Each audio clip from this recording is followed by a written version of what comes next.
Children, आज हम BEd first year के सेकंड पेपर समकालीन भारत एवं शिक्षा की 7th यूनिट शुरू कर रहे हैं, जिसका नाम है राष्ट्रीय ज्ञान आयोग एवं राष्ट्रीय एकता। तो यहाँ पर हम आज सबसे पहले शुरू कर रहे हैं राष्ट्रीय ज्ञान आयोग, नेशनल नॉलेज कमीशन, जिसको कि हम शॉर्ट में कहते हैं NKC, national Knowledge commission.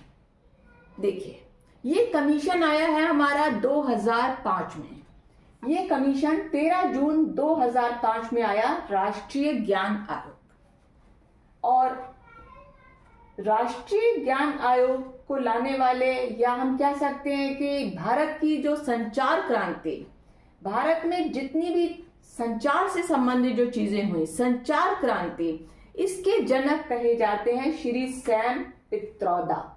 Shri Sam Pitroda को भारत की संचार क्रांति का जनक कहा जाता है। तो ये तो मैंने आपको बताया, नेशनल नॉलेज कमीशन, राष्ट्रीय ज्ञान आयोग, जो कि आया 13 जून 2005 में, और श्री सैम पित्रोदा, जिनको कि भारत की संचार क्रांति का जनक कहा जाता है। चलिए अब हम शुरू करते हैं कि ये आया कैसे। नेशनल नॉलेज कमीशन कहां से आया? उस समय 2005 की अगर हम बात करें तो उस समय भारत के प्रधानमंत्री थे श्री मनमोहन सिंह, और श्री मनमोहन सिंह ये चाहते थे कि भारत में ज्ञान का विस्तार किया जाए, भारत के लोगों को ज्ञान दिया जाए। ज्ञान किस प्रकार से? उनका कहना था कि भारत का जो समाज है उसको एक ज्ञान आधारित समाज में बदलना है।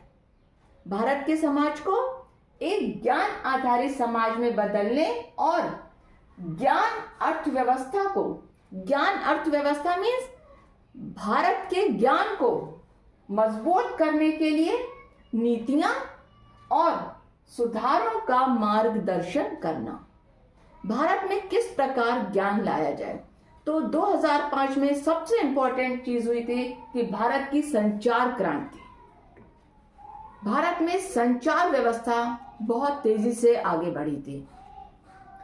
अब जब ये आयोग आया तो इस आयोग के कुछ कार्य भी थे। इसके प्रमुख कार्य थे कि ज्ञान की समस्याओं का सामना करना और एक शैक्षिक प्रणाली का निर्माण करना। उसके बाद विज्ञान की शिक्षा और तकनीकी शिक्षा द्वारा छात्रों को नया ज्ञान प्रदान करना। इसके बाद उद्योगों को और कृषि कार्यों को बढ़ावा देना। उसके बाद इनका था कि भारत के जो नागरिक हैं उनकी ज्ञान क्षमता को बढ़ाना, और आर्थिक लाभ के लिए ये जरूरी है कि ज्ञान का आदान प्रदान किया जाए। मतलब जो नॉलेज है उसका एक दूसरे से आदान प्रदान किया जाए। अब इस आयोग ने सबसे पहले भारत की जो स्थिति थी, सामाजिक स्थिति, उसका गहनता से अध्ययन किया, और उसके बाद आयोग ने अपनी एक रिपोर्ट दी। ये रिपोर्ट इन्होंने 2009 में दी थी। 2009 में जब रिपोर्ट आई तो यहां पर इसका जो प्रतिवेदन था उसको 5 भागों में बांटा गया, और इस बात को ध्यान में रख करके 5 भागों में बांटा गया कि देशवासियों को किस प्रकार से हम ज्ञान दें और किस रूप में दें। भाई देखिए, ज्ञान देना और किस प्रकार से ज्ञान देना, ये दोनों ही चीजें बहुत महत्वपूर्ण है। ऐसा ज्ञान जिससे कि देश प्रगति करे। तो यहां पर देश की प्रगति को ध्यान में रखते हुए उसकी संचार व्यवस्था को आगे बढ़ाने के लिए यहां पर ज्ञान की बात करी गई और राष्ट्रीय ज्ञान आयोग दिया गया, नेशनल नॉलेज कमीशन। तो ये जिन प्रधानमंत्री के कार्यकाल में दिया गया उनका नाम था श्री मनमोहन सिंह, और दिया किन्होंने, इसके जो जनक थे वो थे श्री सैम पित्रोदा, जिन्होंने की राष्ट्रीय ज्ञान आयोग दिया। और राष्ट्रीय ज्ञान आयोग की जो रिपोर्ट आई उसको 5 खंडों में बांटा गया। ये 5 खंड आपके लिए बहुत महत्वपूर्ण है। अब खंड 1 में क्या बात करी गई? खंड 1 में बात करी गई ज्ञान की सुलभता की, एसेस ऑफ नॉलेज। तो इनका कहना था ज्ञान का अधिकार, ज्ञान प्राप्त करने का अधिकार सभी को है। ऐसी शिक्षा व्यवस्था होनी चाहिए जो सबके लिए हो और सबके लिए अनिवार्य हो। इनका कहना था कि हमें प्राथमिक स्तर से ही मातृभाषा के साथ साथ अंग्रेजी भी पढ़ाई जानी चाहिए। देखिए ये कमीशन, और ये कमीशन अपनी बात कर रहा है कि प्राथमिक स्तर पर मातृभाषा के साथ साथ अंग्रेजी भाषा भी पढ़ाई जानी चाहिए। इसके बाद इन्होंने कहा कि एक अनुवाद विभाग, जिसे कहते हैं ना ट्रांसलेट करना, एक ऐसा डिपार्टमेंट होना चाहिए अलग से सेंटर के पास। सेंटर में एक ऐसा डिपार्टमेंट होना चाहिए जो कि ट्रांसलेट कर सके, अर्थात विभिन्न भाषाओं को वो एक दूसरे में ट्रांसलेट कर सके। जैसे हिंदी है तो उसको अंग्रेजी में, अंग्रेजी को तमिल में, तमिल को उड़िया में, मतलब एक अलग से एक विभाग होना चाहिए जो कि विभिन्न भाषाओं को, एक से ज्यादा भाषाओं को अनुवाद कर सके और लोगों को विभिन्न भाषाओं का ज्ञान दिया जा सके। जितनी ज्यादा भाषाओं का ज्ञान होगा उतना ही एक दूसरे से मिलना आसान हो जाएगा। इसके बाद इन्होंने कहा पुस्तकालय बहुत जरूरी होती हैं, तो पुस्तकालयों की स्थापना, हमें एक नेशनल मिशन बना लेना चाहिए कि लाइब्रेरीज की स्थापना तो करनी ही करनी है। इसके बाद ये देखिए बात हो रही है खंड 1 में, जिसमें की बात हो रही है ज्ञान की सुलभता। उसी के अंतर्गत आपको बता रहे शिक्षा का अधिकार, भाषा, अनुवाद, पुस्तकालय। एक बहुत इंपॉर्टेंट चीज इसी में इन्होंने बताया, वेब पोर्टल। वेब पोर्टल की बात इन्होंने करी। इसके बाद इन्होंने बात करी राष्ट्रीय ज्ञान नेटवर्क की। राष्ट्रीय ज्ञान नेटवर्क की बात करी इन्होंने कि पूरे देश में एक नॉलेज का ऐसा नेटवर्क होना चाहिए जो सबको एक दूसरे से जोड़े।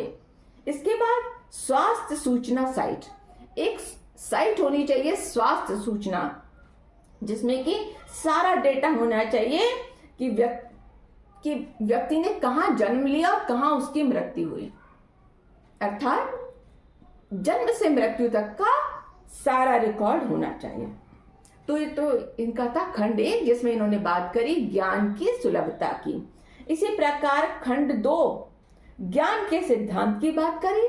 ज्ञान के सिद्धांत में इन्होंने बात करी विद्यालय शिक्षा, व्यावसायिक शिक्षा, उच्च शिक्षा, और उसके बाद गणित और विज्ञान की शिक्षा, कानून शिक्षा, प्रबंध और इंजीनियरिंग शिक्षा, मुक्त और दूरस्थ शिक्षा और पोस्ट डॉक्टरेट की इन्होंने बात करी। इसमें इन्होंने बात करी थी उच्च शिक्षा में कि उच्च शिक्षा के लिए पूरे देश में, उच्च शिक्षा के लिए इन्होंने बात करी कि पूरे देश में 1500 विश्वविद्यालय और 50 राष्ट्रीय विश्वविद्यालय स्थापित किए जाएं।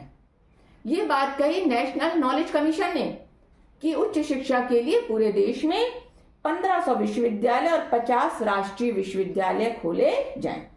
तीसरे खंड में इन्होंने बात करी सृजन या क्रिएशन की।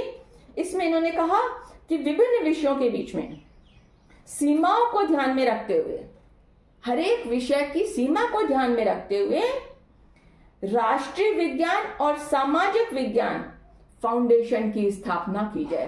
राष्ट्रीय विज्ञान फाउंडेशन और सामाजिक विज्ञान फाउंडेशन की स्थापना करें, जो विभिन्न विषयों में प्रगति करें, विभिन्न क्षेत्रों में प्रगति करें और छात्रों को उस प्रगति से अवगत कराते जाएं।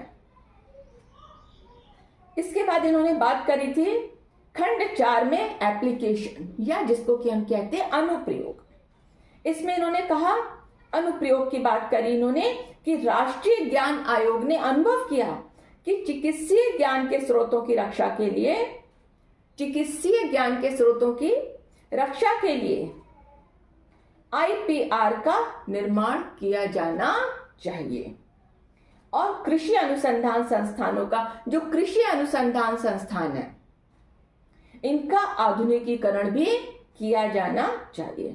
इसके बाद इनका कहना था कि कृषि विश्वविद्यालयों में भी सुधार किया जाना चाहिए। खंड 5 में इन्होंने बात करी सर्विसेज या सेवाओं की।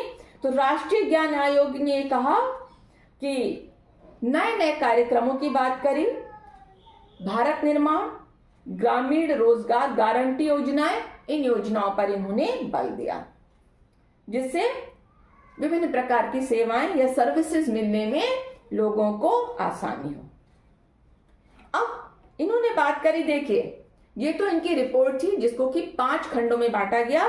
पहला खंड था ज्ञान की सुलभता, दूसरा ज्ञान का सिद्धांत, तीसरा सृजन, चौथा अनुप्रयोग और पांचवा सेवाएं। इसके बाद आयोग ने बात करी, क्या बात करी आयोग ने कहा कि कुछ इन्होंने वित्त संबंधी सुझाव दिए। वित्त संबंधी सुझाव में इन्होंने कहा कि केंद्रीय सरकार द्वारा राज्यों को स्कूली शिक्षा के लिए जो भी नियम हैं वो लचीले होने चाहिए। केंद्रीय सरकार द्वारा राज्यों को स्कूली शिक्षा के लिए जो धनराशि दी जाती है उसके नियम लचीले होने चाहिए और शिक्षा में जो सरकारी धनराशि है उसको बढ़ाया जाना चाहिए।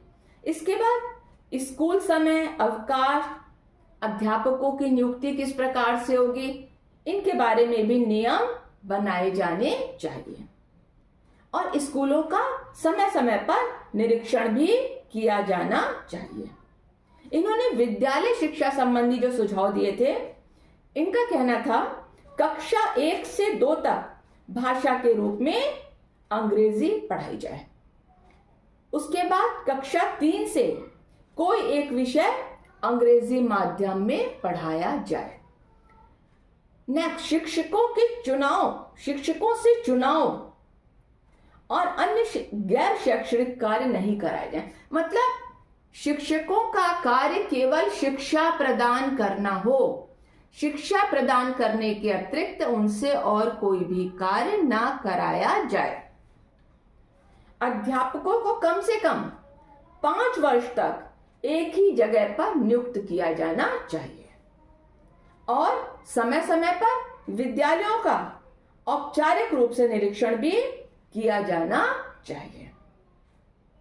इसके बाद इन्होंने जो टीचर्स ट्रेनिंग से संबंधित जो सुझाव थे उसमें इन्होंने कहा कि सरकारी और जो स्ववित्त पोषित मतलब सेल्फ फाइनेंसिंग है, दोनों में ही अध्यापक प्रशिक्षण में सुधार लाना चाहिए। और हम सुधार तो ला रहे हैं, साथ साथ हमें प्रशिक्षण का विस्तार भी करना चाहिए और समय समय पर इन संस्थाओं का निरीक्षण भी करना चाहिए। अध्यापक जो भी पढ़ा रहे हैं उनका शिक्षण किस तरह का है, उनके शिक्षण में किस प्रकार से गुणवत्ता लाई जाए, ये सारी चीजों पर ध्यान देना अत्यंत आवश्यक है। इसके अतिरिक्त इनका कहना था कि एक राष्ट्रीय पुस्तकालय मिशन का गठन किया जाए। लाइब्रेरी पर इन्होंने बहुत ज्यादा जोर दिया, राष्ट्रीय पुस्तकालय मिशन की बात करी। उसके बाद राज्य और केंद्र सरकार शिक्षा बजट का एक निश्चित अनुपात पुस्तकालयों पर व्यय करें। मतलब शिक्षा पर जो भी धन व्यय हो रहा है, राज्य सरकार हो केंद्र सरकार हो, लेकिन आप उसकी एक निश्चित राशि पुस्तकालयों को भी दें। इसके बाद पुस्तकालयों में पुस्तकें, पत्रिकाएं आदि की सूची वेबसाइट पर लिंक कर दी जाए। मतलब वेबसाइट पर दे दिया जाए लाइब्रेरी में कि इस पर कौन सी किताब है, जिससे बच्चे आए वो लैपटॉप में देखें कि कहां पर कौन सी किताब है, वो लिंक खोलें और उन्हें किताब दिख जाए। इसके बाद परीक्षा में बच्चों की क्षमता का आकलन भाषा में निपुणता के आधार पर किया जाए। बच्चा भाषा में कितना निपुण है। पूरे देश में संसाधनों के आदान प्रदान के लिए ज्ञान का नेटवर्क बनाया जाए। पूरे देश में एक नॉलेज का एक नेटवर्क होना चाहिए।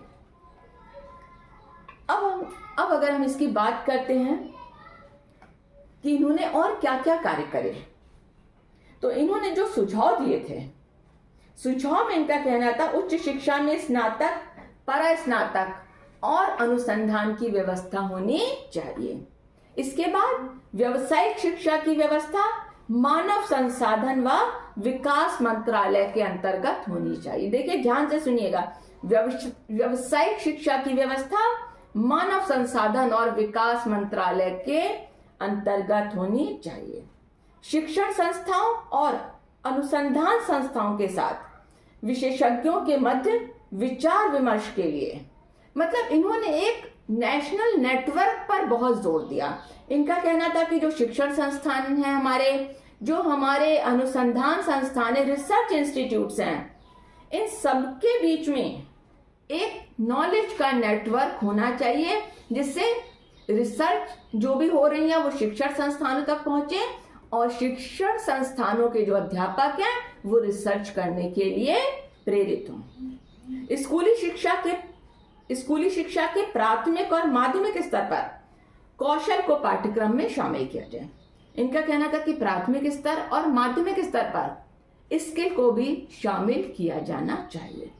अब बात आती है राष्ट्रीय ज्ञान आयोग के मूल्यांकन की। तो अगर हम इसके मूल्यांकन की बात करते हैं, इसके गुणों की बात करते हैं, तो आयोग ने स्कूल का समय अवकाश के संबंध में कुछ सुझाव दिए थे। इनका कहना था कि ग्रामीण स्कूलों में, अगर जो बच्चे गांव में रहते हैं, ग्रामीण स्कूल हैं, तो वहां पर छुट्टियां ऐसे समय होनी चाहिए जबकि बच्चे खेती का काम कर सकें, मतलब जिससे कि बच्चे खेती के काम में माता पिता को सहयोग दे सकें, ऐसे समय में उनकी छुट्टियां होनी चाहिए। और इनका कहना था कि शिक्षक से केवल शिक्षण का कार्य ही कराया जाए। लेकिन अब अगर हम इसकी नेगेटिव पॉइंट की बात करते हैं, तो इन्होंने कहा कि पहली कक्षा से अंग्रेजी पढ़ाएं, जो कि सही नहीं था, क्योंकि जब कक्षा 1 में बालक 5वीं या 6ठी का होता है, 5 साल या 6 साल का होता है, उस समय आवश्यकता होती है कि उसका किस प्रकार से एक बौद्धिक विकास हो रहा है। उस समय हम उसके ऊपर किसी भाषा को थो नहीं सकते। तो यहां पर हमने आपसे बात करी नेशनल नॉलेज कमीशन की। इन्होंने राष्ट्रीय अनुसंधान फाउंडेशन स्थापित करने की बात भी करी थी, राष्ट्रीय अनुसंधान फाउंडेशन। लेकिन ये कमीशन जो था 2005 में आया और जुलाई 2014 में ये कमीशन समाप्त हो गया। तो यहां पर आज हमने आपसे बात करी 7th यूनिट में राष्ट्रीय ज्ञान आयोग या नेशनल नॉलेज कमीशन की। अब नेक्स्ट टॉपिक है हमारा नेशनल इंटीग्रेशन। तो हम अपने नेक्स्ट वीडियो में लेंगे नेशनल इंटीग्रेशन या राष्ट्रीय एवं भावात्मक एकता। गुड इवनिंग चिल्ड्रन, आज हम बीएड फर्स्ट ईयर के 2nd पेपर समकालीन भारत एवं शिक्षा की 7th यूनिट के विषय में चर्चा करेंगे। पिछले वीडियो में हम आपको इसके बारे में बता चुके हैं। इस यूनिट का नाम है राष्ट्रीय ज्ञान आयोग एवं राष्ट्रीय एकता, National Knowledge Commission and national integration. तो नेशनल नॉलेज कमीशन के बारे में हम आपको अपने पिछले वीडियो में बता चुके हैं। आज हम बात करेंगे नेशनल इंटीग्रेशन की। नेशनल इंटीग्रेशन में आज हम बात कर रहे हैं राष्ट्रीय एकता में। इसके अंतर्गत हम बात कर रहे हैं राष्ट्रीय एकता और भावात्मक एकता की बात करते हैं। देखिए, किसी भी राष्ट्र को बनने के लिए, राष्ट्र की प्रगति के लिए यह बहुत आवश्यक है कि राष्ट्र में एकता हो, वहां के नागरिकों में आपस में एकता हो। राष्ट्रीय एकता से तात्पर्य है कि वो राष्ट्र का नागरिक, चाहे उसकी कोई भी जाति हो, कोई भी धर्म हो, वो किसी भी वर्ग का हो, किसी भी वर्ण का हो, अमीर हो, गरीब हो, लेकिन उन सब में एकता की भावना होनी चाहिए। ये भावना कि हम सब एक देश के निवासी हैं, और ये एकता की भावना ही हमें राष्ट्रीय एकता की ओर अग्रसर करती है। इसके साथ साथ अगर आप पीछे बोर्ड पर देखें तो राष्ट्रीय एकता के साथ साथ एक और शब्द आ रहा है भावात्मक एकता। भावात्मक एकता मीन्स इमोशनल इंटीग्रेशन। अब राष्ट्रीय एकता अपने आप में एक बहुत बड़ा शब्द है और भावात्मक एकता इसके अंतर्गत आने वाला एक फैक्टर है। राष्ट्रीय एकता तभी होगी जब हम सब संवेगात्मक रूप से भावात्मक रूप से एक दूसरे से जुड़े हुए होंगे। राष्ट्र हमारे लिए सबसे ऊपर होगा। देखिए, हम मनुष्य हैं, हमारे अंदर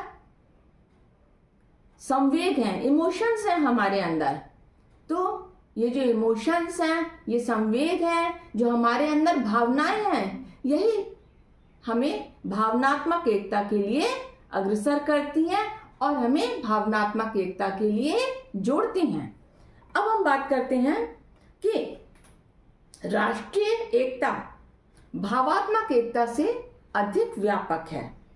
भावात्मक एकता राष्ट्रीय एकता का एक आवश्यक तत्व है। राष्ट्रीय एकता के अंतर्गत बहुत सारे तत्व हैं, लेकिन मोस्ट इंपॉर्टेंट उसमें भावात्मक एकता है।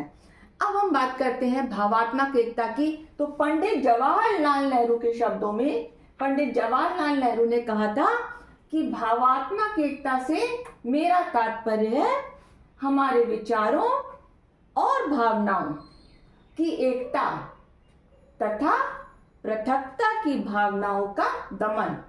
मतलब हमारे विचार और हमारी भावनाएं एक सी होनी चाहिए और हमारे अंदर अलग अलग की जो भावनाएं होती हैं, हम इस जाति के हैं, हम इस धर्म के हैं, ये सारी भावनाएं हमारे अंदर नहीं होनी चाहिए। ये जो पृथकता की भावनाएं हैं, जो हमें एक दूसरे से अलग कर रही हैं, इन भावनाओं का दमन और इसके साथ ही हमारे विचारों और हमारी भावनाओं में एकता होनी चाहिए। ये कहा था पंडित जवाहरलाल नेहरू ने। इसके साथ ही प्रोफेसर हुमायूं कबीर ने कहा था, राष्ट्रीय एकता एक जाति, भाषा, धर्म अथवा भूगोल पर आधारित नहीं है और न यह किसी समूह पर आधारित है, अपितु यह तो राष्ट्र के प्रति अपनत्व की भावना पर आधारित होती है। मतलब राष्ट्रीय एकता क्या है? राष्ट्र के प्रति अपनत्व की भावना। यह किसी भी जाति, भाषा, धर्म या प्रांत, राज्य इस पर आधारित नहीं है। ये तो संपूर्ण देश पर आधारित है और संपूर्ण देश के प्रति एक अपनत्व की भावना पर आधारित है। इसी संबंध में डोरोथी थॉमसन ने कहा, राष्ट्रीय एकीकरण एक भावना है। राष्ट्रीय एकीकरण एक भावना है जो देश के नागरिकों को बांधती है। प्रोफेसर जिमन ने एक बुक लिखी थी जिसका नाम था nationalist and government. Nationalist and government में भी इन्होंने यही कहा कि मेरी दृष्टि में राष्ट्रीयता का प्रश्न सामूहिक जीवन, सामूहिक विकास तथा सामूहिक आत्मसम्मान से संबंधित है। इस संबंध में अब हम बात करते हैं कि राष्ट्रीय एकता क्या होती है, हमें राष्ट्रीय एकता की आवश्यकता क्यों है। अब राष्ट्रीय एकता, जब हम पूरे देश के नागरिक भावनात्मक रूप से जुड़े रहेंगे एक दूसरे से, उनके अंदर राष्ट्रीय एकता की भावना का विकास होगा। हम यहाँ पर व्यक्तिगत बात नहीं कर रहे हैं कि हम किस जाति के, किस धर्म के हैं।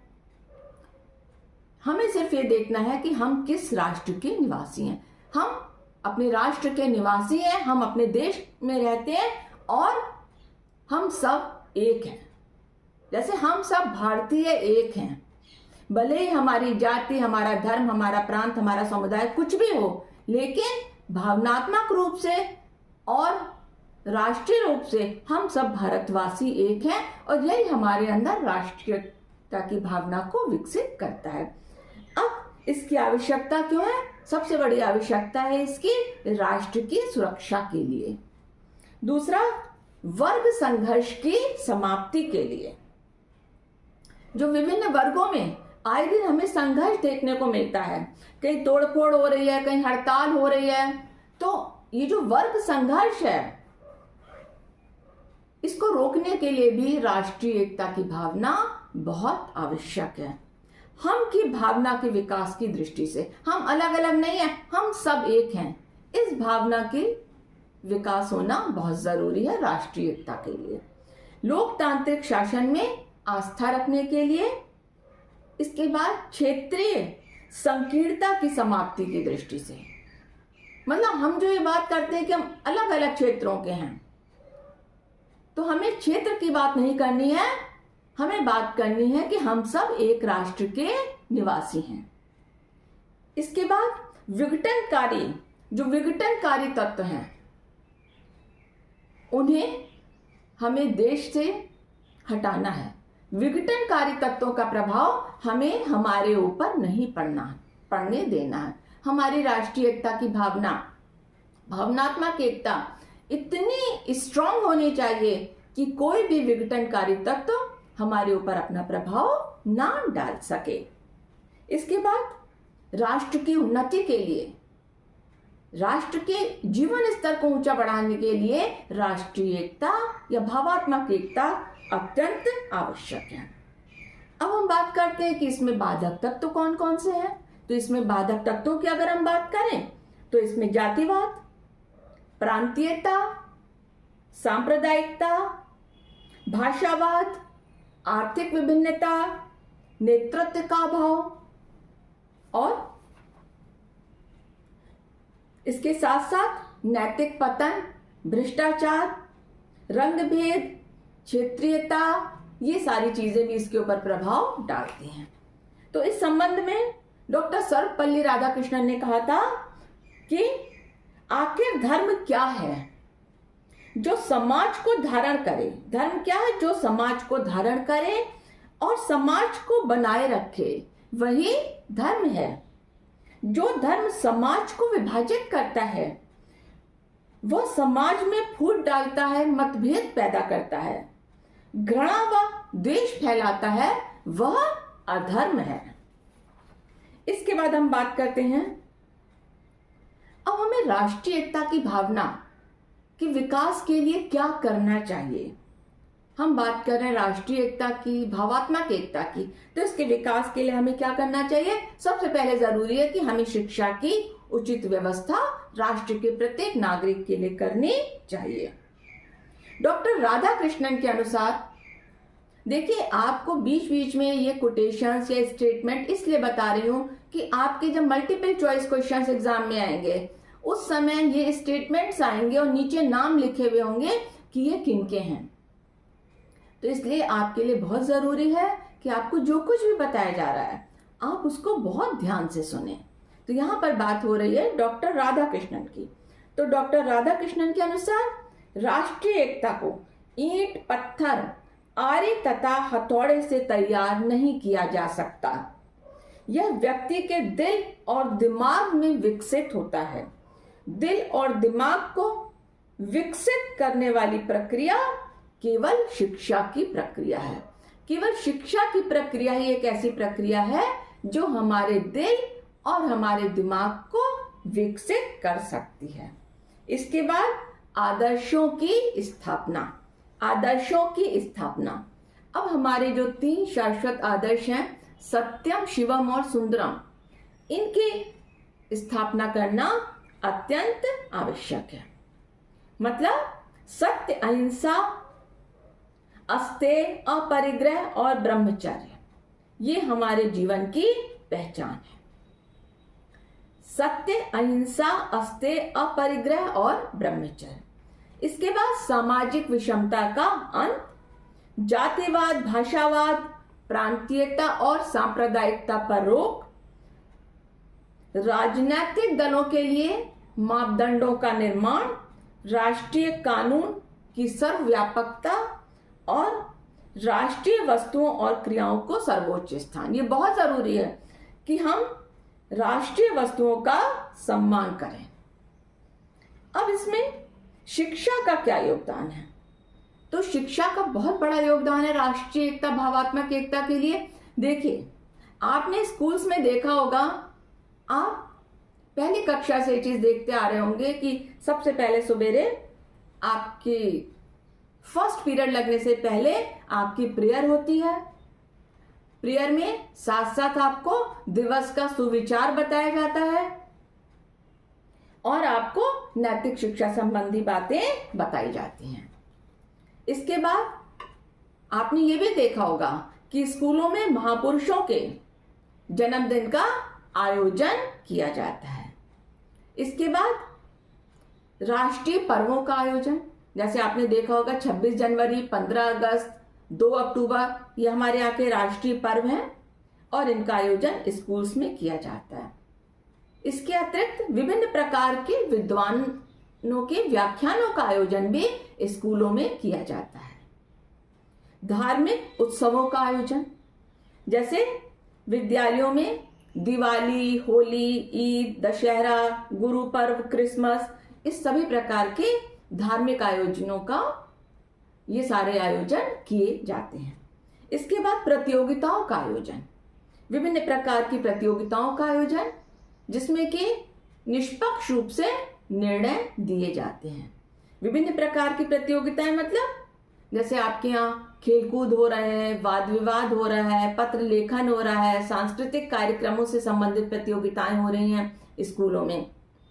इसके बाद स्कूलों में आपने देखा होगा कि जो विभिन्न प्रकार की प्रदर्शनियों का आयोजन होता है, अक्सर स्कूल्स में आपने विज्ञान संबंधी प्रदर्शनियों का आयोजन किया होगा।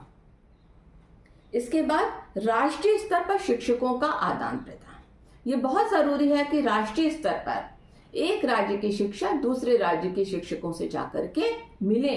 शिक्षकों का एक सम्मेलन होना बहुत जरूरी होता है कि सभी राज्यों के शिक्षक आपस में मिलें, बातचीत करें, जिससे कि उन्हें पता चले कि विभिन्न राज्यों में किस प्रकार से शिक्षा व्यवस्था करी जा रही है।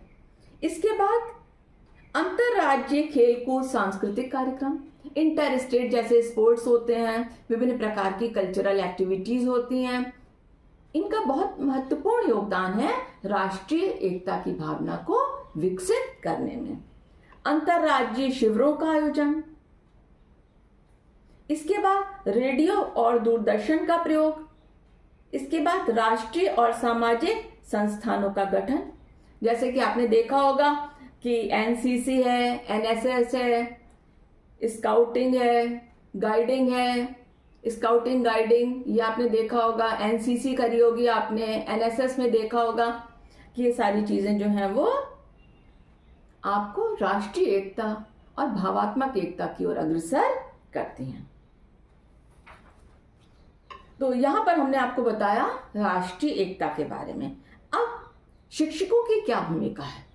शिक्षकों की भूमिका में बहुत जरूरी है कि शिक्षक, क्योंकि शिक्षक को हम ये कहते हैं कि शिक्षक तो शिक्षा प्रक्रिया की धुरी हैं, तो शिक्षक के लिए बहुत जरूरी है कि वो विद्यार्थियों में सहयोग की भावना का विकास करें, उनको उत्तम नागरिक बनाएं, उनके चरित्र निर्माण में विकास करें और उनको राष्ट्रीय भाषा से प्रेम करना सिखाएं। इसके बाद शिक्षकों के लिए बहुत जरूरी है कि वो छात्रों में किसी भी प्रकार की जाति, धर्म, गर्ल्स हैं, बॉयज हैं या क्षेत्रीयता है, इस तरीके का किसी भी प्रकार का छात्रों के अंदर किसी भी प्रकार का भेद ना करें। तो राष्ट्रीय एकता, भावात्मक एकता के लिए शिक्षकों का भी बहुत महत्वपूर्ण योगदान है। तो यहाँ पर हम समाप्त करते हैं आपकी यूनिट 7 को। इसके साथ ही इसमें कुछ मल्टीपल चॉइस क्वेश्चंस हैं जिनके बारे में हम आपको बता रहे हैं। जो भी आपने पढ़ा है ये उन्हीं से संबंधित है। अब राष्ट्रीय ज्ञान आयोग के अध्यक्ष कौन थे? अब इसमें 4 आंसर्स हैं, सैम पित्रोदा, ताराचंद राधाकृष्णन और डॉक्टर मनमोहन सिंह। तो यहाँ पर राष्ट्रीय ज्ञान आयोग के अध्यक्ष थे आपके सैम पित्रोदा, ये राष्ट्रीय ज्ञान आयोग के अध्यक्ष थे। फिर राष्ट्रीय ज्ञान आयोग के प्रतिवेदन को कितने भागों में बांटा गया है? तो राष्ट्रीय ज्ञान आयोग के प्रतिवेदन को यहाँ पर आपके मल्टीपल चॉइस में 5 खंड है, 3 खंड है, 6 हैं और 7 हैं। तो यहाँ पर सही आंसर है कि राष्ट्रीय ज्ञान आयोग के प्रतिवेदन को 5 खंडों में बांटा गया है। इसके बाद राष्ट्रीय ज्ञान आयोग का गठन कब हुआ? 13 जून 2005, 14 जून 2006, 15 जून 2007 और 16 जून 2008। तो इसका गठन हुआ था 13 जून 2005 को। सही आंसर है 13 जून 2005। अब राष्ट्रीय ज्ञान आयोग ने अपनी रिपोर्ट कब प्रस्तुत करी थी? देखिए, गठन हुआ 2005 में और रिपोर्ट कब प्रस्तुत करी थी? इसमें 4 दिए हुए हैं, 2009, 2010, 2001 और 2004। तो सही आंसर है 2009। इसके बाद national council of skill development के गठन का उद्देश्य क्या था? National council of skill development के गठन का क्या उद्देश्य था? इसमें 4 आंसर हैं। व्यवसायिक प्रशिक्षण देना, व्यक्तिगत शिक्षा देना, प्राथमिक शिक्षा देना, माध्यमिक शिक्षा देना। अब चूंकि बात है national council of skill development, तो नेचुरल है कि इसका गठन हुआ होगा व्यावसायिक शिक्षा के गठन के लिए। तो व्यावसायिक शिक्षा देना। अब एक स्टेटमेंट है, भावनात्मक एकता से मेरा तात्पर्य है हमारे विचारों तथा भावनाओं की एकता तथा पृथकता की भावना का दमन। ये अभी अभी आपको बताया है, पीछे बोर्ड पर भी लिखा है। इसमें सही आंसर है पंडित जवाहरलाल नेहरू। अब नेशनलिज्म तथा गवर्नमेंट, ये किताब किसकी रचना है? अब इसमें 4 ऑथर्स के नाम दिए गए हैं, वास्को डी गामा, जिमन, के.एस. बेदी और डंकन। अब नेशनलिज्म एंड गवर्नमेंट, जैसा कि आप बोर्ड पर देख रहे हैं, इसमें सही आंसर है प्रोफेसर जिमन। तो सही आंसर पर आप टिक लगाएंगे, प्रोफेसर जिमन। इसके बाद हम एनजीओ किस प्रकार की संस्था है? सरकारी संस्था है, गैर सरकारी, सहकारी और विदेशी संस्था। एनजीओ किस प्रकार की संस्था है? तो एनजीओ एक गैर सरकारी संस्था है। इसके बाद राष्ट्रीय एकता में बाधक तत्व हैं। राष्ट्रीय एकता में बाधक तत्व हैं भाषावाद, प्रांतीयता, जातिवाद और उपरोक्त सभी। तो राष्ट्रीय एकता में बाधक तत्व हैं, राष्ट्रीय एकता में बाधक तत्वों की अगर हम बात करें तो राष्ट्रीय एकता में ये सभी तत्व बाधक हैं। जब हम बात करते हैं भाषावाद की, प्रांतीयता की, जातिवाद की, तो यहां पर ये सभी जो है वो राष्ट्रीय एकता में बाधक तत्व हैं। अब राष्ट्रीय गान की कुल अवधि कितने सेकंड है? राष्ट्रीय गान की कुल अवधि कितने सेकंड है? 52 सेकंड, 51 सेकंड, 56 सेकंड और 36 सेकंड। तो राष्ट्रीय गान की कुल अवधि है आपकी 52 सेकंड। ध्यान रखिएगा, राष्ट्रीय गान की कुल अवधि है हमारी 52 सेकंड। 52 सेकंड है राष्ट्रीय गान की अवधि। तो यहां पर हम समाप्त कर रहे हैं आपकी यूनिट 7। नेक्स्ट में आपकी शुरू करेंगे यूनिट 8, भारत में शिक्षा के मुद्दे और चुनौतियां। Thank you.